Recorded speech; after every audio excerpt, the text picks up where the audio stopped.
Alternating series.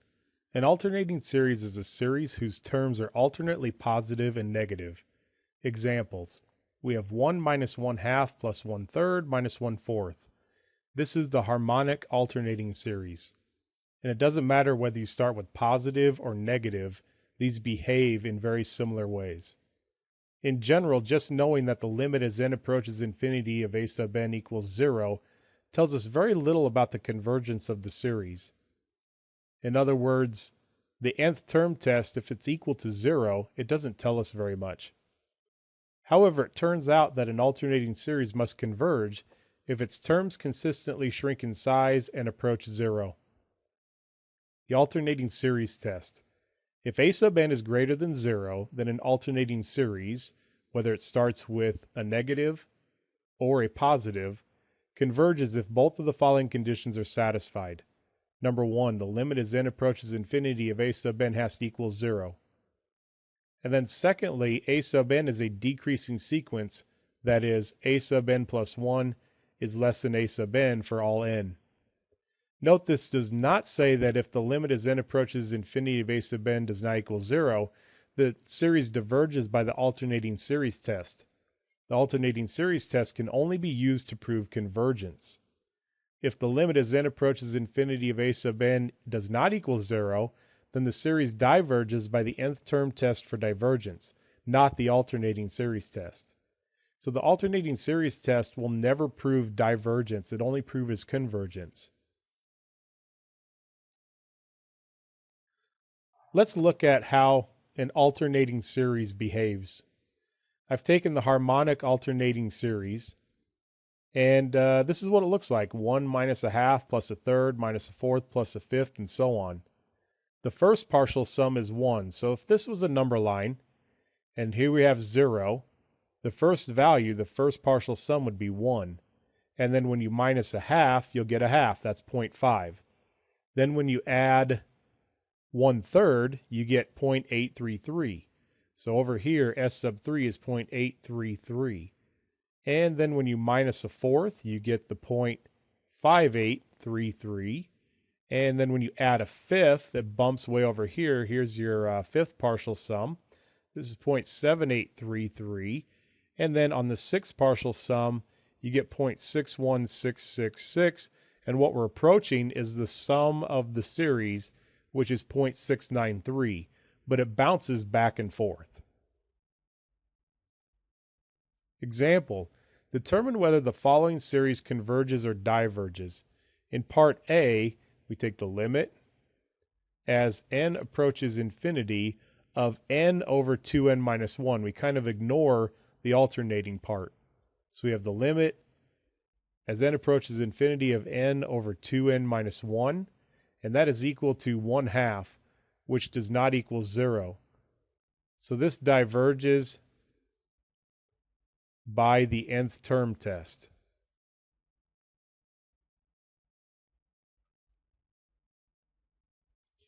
In part B, we take the limit as n approaches infinity of n over the natural log of 2n.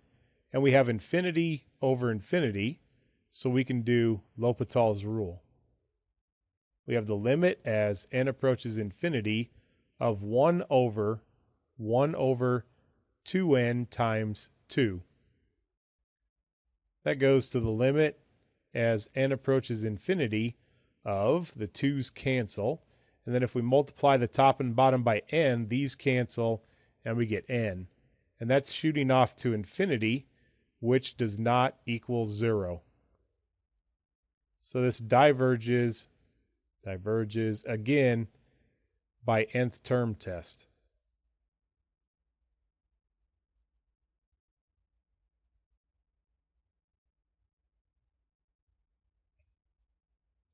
Letter C, we have the sum as n goes from 1 to infinity of cosine of n pi over n. Let's write out this series to see what we actually have. If we plug 1 in, we have cosine of pi, which is -1. Then we have plus, plug in 2, and we have cosine of 2 pi, which is 1/2. Then when we plug in 3, we have cosine of 3 pi, that's -1/3. Let's plug in one more. Let's plug in 4. Cosine of 4 pi is 1/4.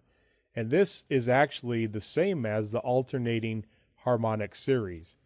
But we're starting with a negative. So we have n equals, let's go with 1 to infinity. And we'll need -1 to the n, because we're starting out with negative. And then this is really 1/n. So the limit as n approaches infinity of 1/n is equal to 0, so that's good. And now we have to show that 1/n plus 1 is less than 1/n. Well, if we have a bigger denominator, that means we're going to have a smaller number. So this converges by alternating series test.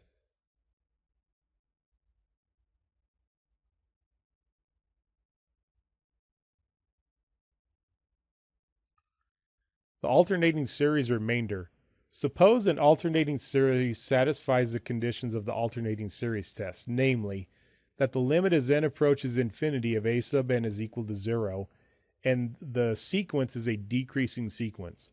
In other words, a sub n plus 1 is less than a sub n. If the series has a sum, then the absolute value of the remainder is equal to the actual sum minus the partial sum. And that's less than a sub n plus 1, where s sub n is the nth partial sum of the series. Now what is this saying? Let's say you know that the sum is equal to 7, and your partial sum is equal to 5.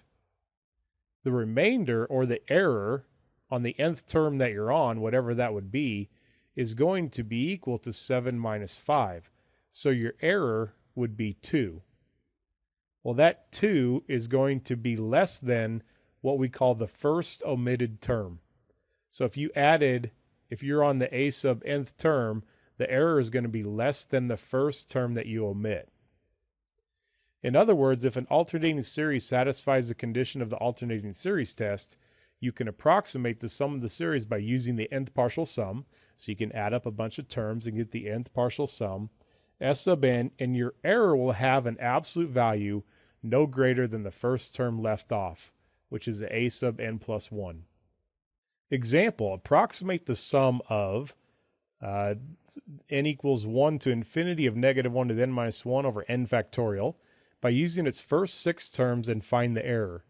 Use your results to find an interval in which s must lie. When we plug 1 in, we get a positive, -1 to the 0. We get 1 over 1 factorial, then minus 1 over 2 factorial, then plus 1 over 3 factorial, minus 1 over 4 factorial, plus 1 over 5 factorial, then minus 1 over 6 factorial. And here's your 6 terms, and then the error is going to be less than 1 over 7 factorial. So let's take the sum of the first 6 terms. I'm going to do that on the calculator and get a decimal value. The sum of the first 6 terms is 0.632 rounded.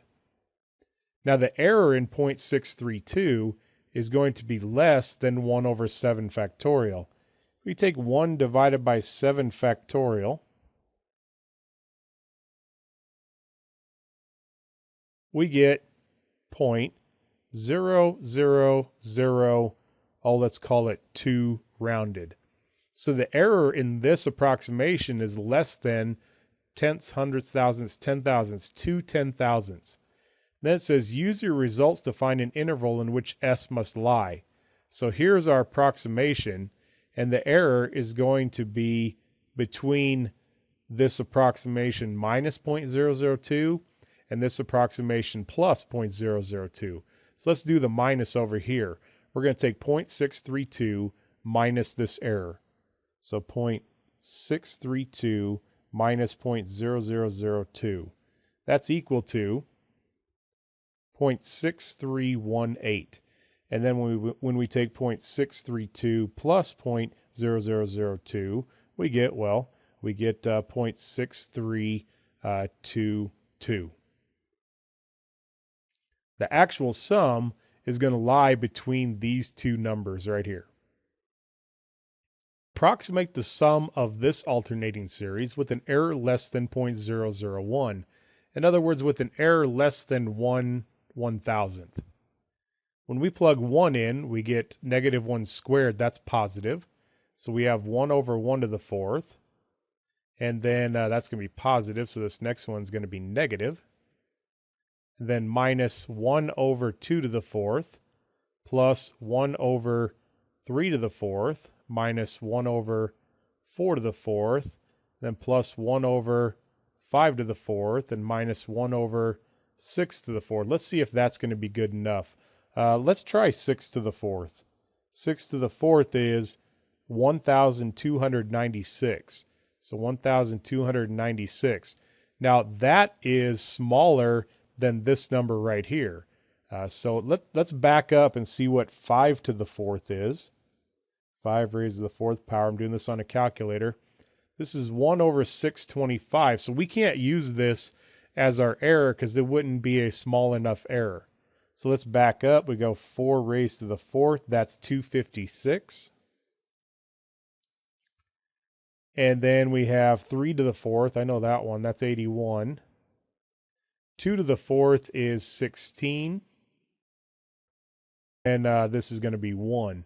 So if we add these values up right here, right there, we stop right there, the error will be less than 1 over 1,296. And that's a smaller error than 1/1000th. So I'm going to use a calculator to get this value right here, the decimal value. Sum of the first 1, 2, 3, 4, 5 terms is 0.948 rounded.